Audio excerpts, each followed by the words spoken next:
Morning বন্ধুরা, welcome back to my channel Ankis vlogs. আমি অঙ্কিতা নিয়ে চলে এসেছি আজকে একটা নতুন ভিডিও নিয়ে। থাম্বনেলে দেখে নিশ্চয়ই বুঝতে পেরে গেছেন আজকে কী টপিকে ভিডিওটা করতে চলেছি। হ্যাঁ বন্ধুরা, আবারও নিয়ে চলে এসেছি ব্রেকফাস্ট আইডিয়া বাচ্চাদের জন্য। আমাকে বলতে গেলে প্রত্যেকটা ভিডিওর কমেন্ট বক্সে একজন কি দুজন আমাকে কমেন্ট করবেনই যে বাচ্চাকে কী খাওয়াবো, বাচ্চাকে ব্রেকফাস্টে কী কী খাওয়াবো।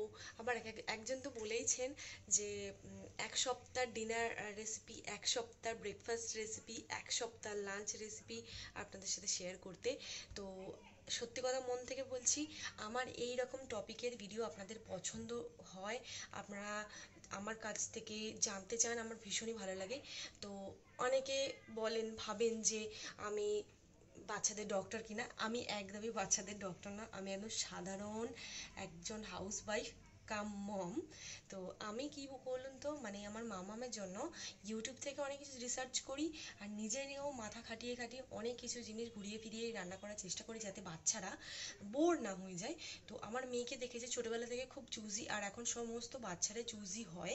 তো ওকে আমি দুদিনের বেশি একই খাবার দিলে ও কিন্তু খেতে চায় না, আমার মেয়ের কথা বলছি। তো সেই জন্য একটু ঘুরিয়ে ফিরিয়ে করতে করতে অনেক কিছু বানিয়ে ফেলেছি আর আপনাদের সাথে শেয়ার করে ফেলেছি। তো আজকে আমি বেশ কটা ব্রেকফাস্ট রেসিপি আপনাদের সাথে শেয়ার করব। তো চলুন বন্ধুরা, বেশি কথা না বাড়িয়ে শুরু করে দিই আজকের এই ভিডিওটাকে। প্রথমে আমি একটা সসপ্যানেতে জল নিয়ে নিচ্ছি, গ্যাসে বসিয়ে দিলাম। এরপরে চিড়ে বা পোহা ভালো করে ওয়াশ করে নিয়েছি, নিয়ে আমি ওই জলেতে দিয়ে দিচ্ছি, ভালো করে ওটা ফুটতে দেবো। এবারে একটা আপেল কেটে নিয়েছি, এটা মাঝারি সাইজের আপেল রয়েছে। এবারে আপনাদের সামনেই দেখাচ্ছি, একটা যে ছোট হোলের গ্রেটারের কথা আমি প্রায় সময় বলে থাকি, ওই গ্রেটারটা দিয়েই আমি কিন্তু ওই আপেলগুলোকে গ্রেট করছি। কোনো রকমের সিদ্ধও করলাম না, কোনো রকমের পেস্টও করলাম না, ওই গ্রেট করেই দিয়ে দিচ্ছি। কারণ আমার মামামের 2 বছর বয়স হয়ে গেছে, ও এইভাবে খেতে অভ্যস্ত হয়ে গেছে, চিবিয়ে চিবিয়েই ভালোভাবে খেতে পারে। তো আপেলটা অতটাও মিষ্টি ছিল না, তো সেই জন্য আমি 4 গ্রামের মতো গুড় অ্যাড করলাম, একটু মিষ্টি মিষ্টি হওয়ার জন্য। খুব বেশি গুড় দেওয়ার দরকার নেই, বেশি মিষ্টি করার দরকার নেই। তো এটাকে ফুটতে দিচ্ছি, ভালোভাবে ফুটে যাক, চিড়েটা একদম নরম হয়ে যাক, আপেলটাও একদম ভালোভাবে সিদ্ধ হয়ে যাক। জল খুব বেশি দেবেন না, দিলে একদম পাতলা হয়ে যাবে, জলটা ফুটে ফুটে একদম কম হয়ে যাবে, তারপরে নামিয়ে নেবেন।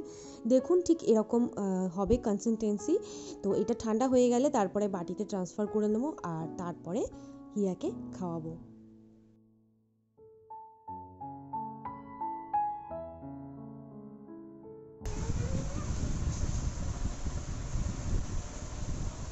পড়ে যাবে, পড়ে যাবে।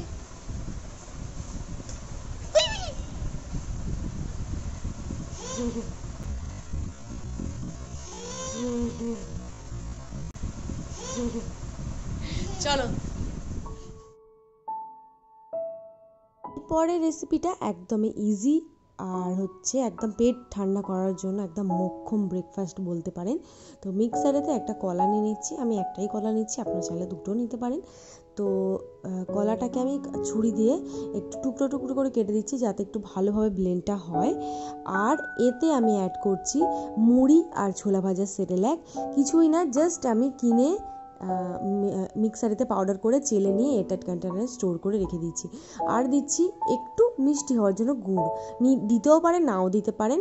তো আমি একটু সামান্য পরিমাণে দিলাম, 2 থেকে 3 গ্রামের মতো। এরপর দুধ দিয়ে ভালো করে ব্লেন্ড করে নেবো। আপনারা চাইলে এতে উষ্ণ গরম জলও অ্যাড করতে পারেন দুধের বদলে।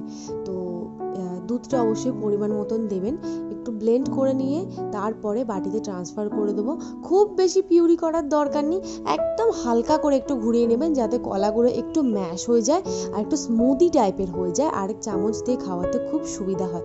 তৈরি হয়ে গেল একদম ইনস্ট্যান্ট ব্রেকফাস্ট রেসিপি।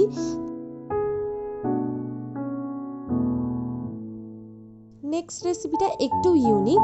তো সসপ্যানেতে আমি দিয়ে দিচ্ছি জল, আর জলটা দেওয়ার পরে দিচ্ছি আমি পোহার রেসিপিটা আজকে একটু বেশি আছে, কারণ পোহা খাওয়ানো বাচ্চাদের পক্ষে খুবই ভালো, কারণ এতে ভরপুর মাত্রায় ফাইবার রয়েছে।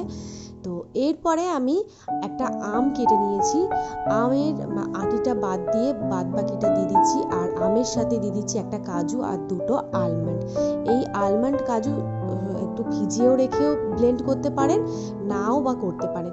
তো চিড়েটা বসিয়ে দিয়েছিলাম, বসিয়ে দেওয়ার পরে ওতে আর কোনো কিছু অ্যাড করিনি, কিন্তু চিড়েটা জাস্ট একটু ফুটতে দিয়েছি। তারপরে যে আমটা আর বাদামের যে পিউরিটা বানালাম ওটা আমি চিড়ের সাথে মিক্স করে দিলাম। আমটা যদি মিষ্টি কম থাকে তাহলে একটু গুড় অ্যাড করতে পারেন, আদারওয়াইজ দরকার নেই। তো ভালো করে মিক্স করে নিন, করে নিয়ে ঠান্ডা করে নিন, করে নিয়ে তারপরে বাচ্চাকে খাওয়ান। এটা ব্রেকফাস্ট কেন, এটা ডিনারেও কিন্তু খাওয়ানো যেতে পারে। ভীষণই হেলদি টেস্টি একটা ব্রেকফাস্ট।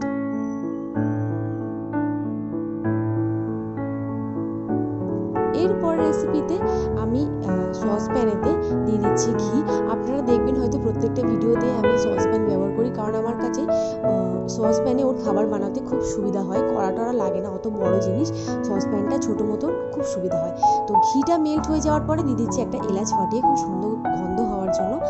এরপর দিয়ে দিচ্ছি একটা গোটা গাজর গ্রেট করে। তো এই রেসিপিটা আমি আগের ব্লগে দেখিয়েছি, তো নিউ ভিউয়ার্সদের জন্য আবার আমি আপনাদের সাথে শেয়ার করলাম। তো এই গাজরটা একদম প্রথমেই ভিডিওতে দেখিয়েছি যে ছোট্ট গ্রেটার দিয়ে গ্রেট করেছি, সেই গ্রেটারটা দিয়েই গাজরটা গ্রেট করেছিলাম। তো একটু ভাজা ভাজা হয়ে যাওয়ার পরে আমি 1.5 চামচের মতো সুজি দিয়ে দিচ্ছি। সুজিটা অলরেডি আমার ড্রাই রোস্ট করা থাকে, কিন্তু তাও এটা আমি 30 সেকেন্ডের মতো একটু ভাজা ভাজা করে নিচ্ছি গাজরের সাথে। তো এরপরে ভাজা ভাজা হয়ে যাওয়ার পরে পরিমাণ মতো জল দিয়ে দিচ্ছি গাজর আর সুজিটা ভালোভাবে সিদ্ধ হওয়ার জন্য। এবারে অবশ্যই মিষ্টি হওয়ার জন্য একটু গুড় দিচ্ছি। গুড়ের ব্র্যান্ডটা কিন্তু আমি বারবার দেখাচ্ছি, বেবি রয়্যাল বিগ বাস্কেট থেকে নিয়েছি, এটা অর্গ্যানিক রয়েছে। আপনারা যদি এই ব্র্যান্ড না পান যে কোনো ব্র্যান্ডের গুড় ব্যবহার করতে পারেন। তো ভালোভাবে এটা সিদ্ধ হোক, সিদ্ধ হয়ে গেলে জলটা কমে গেলে কিন্তু এই খাবারটা রেডি হয়ে যাবে। আর এটা যা বললাম সকালবেলা কেন, এটা রাত্রিবেলাও কিন্তু খাওয়ানো যেতে পারে। তো আমি মাম্মামকে বিশেষ করে সকালবেলাতেই খাওয়ালাম। তো দেখুন ঠান্ডা হয়ে গেছে, এবারে বাটিতে ট্রান্সফার করে ওকে খাওয়াবো। খুব বেশি ঘন করার দরকার নেই, আর খুব বেশি পাতলা করার দরকার নেই। এমন বানাবেন যাতে চামচে করে বাটিতে দিয়ে খাওয়ানো যায়। তো রেডি হয়ে গেল এই যে হিয়ার ব্রেকফাস্টটা। এই রেসিপিটা একদমই কম সময় তৈরি হয়ে যায়, আর সব কটা রেসিপির থেকে বেশি উপকারী, বেশি পেট ঠান্ডা করে বাচ্চাদের, আর শরীরের জন্য খুবই ভালো। তো চিড়ে আমি নিয়ে নিলাম, চিড়েটাকে ভালো করে ওয়াশ করে নিচ্ছি। ওয়াশ করে নিয়ে আমি চিড়েটা একটু ভিজিয়ে রেখে দেবো, যাতে চিড়েটা একটু সফট হয়ে যায়, মানে শক্ত মোটা চিড়ে তো একটু ভিজতে টাইম লাগে, তো সেই জন্য একটু জল দিয়ে ভিজিয়ে রাখছি। তো এবারে চিড়েটা ভিজে গেছে, ভালোভাবে সফট হয়ে গেছে। এতে আমি অ্যাড করছি টক দই।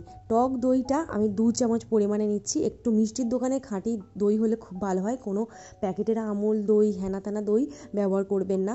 তো দইয়ের পর টক দই যেহেতু দিচ্ছি, একটু মিষ্টি হওয়ার জন্য গুড় দিচ্ছি। মিষ্টি দই একদমই কিন্তু ব্যবহার করবেন না, টক দই ব্যবহার করবেন।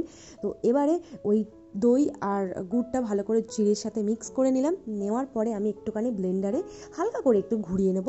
এটা ব্লেন্ড করতেও পারেন, নাও করতে পারেন, কারণ যেহেতু জলটা একটু বেশি আছে চামচে করে খাওয়াতে অসুবিধা হবে। একটু ব্লেন্ড করে নিলে কি হবে, একটু চিড়েটা মানে ব্লেন্ড হয়ে গেলে, একটু পেস্ট হয়ে গেলে একটু ঘন হয়ে যাবে, চামচে করে খাওয়াতে সুবিধা হবে। তো দেখুন খুব বেশি করে কিন্তু আমি ব্লেন্ড করিনি। তো এইভাবে তৈরি হয়ে গেল একদম ইজি টেস্টি হেলদি একটা পেট ঠান্ডা করার ব্রেকফাস্ট রেসিপি।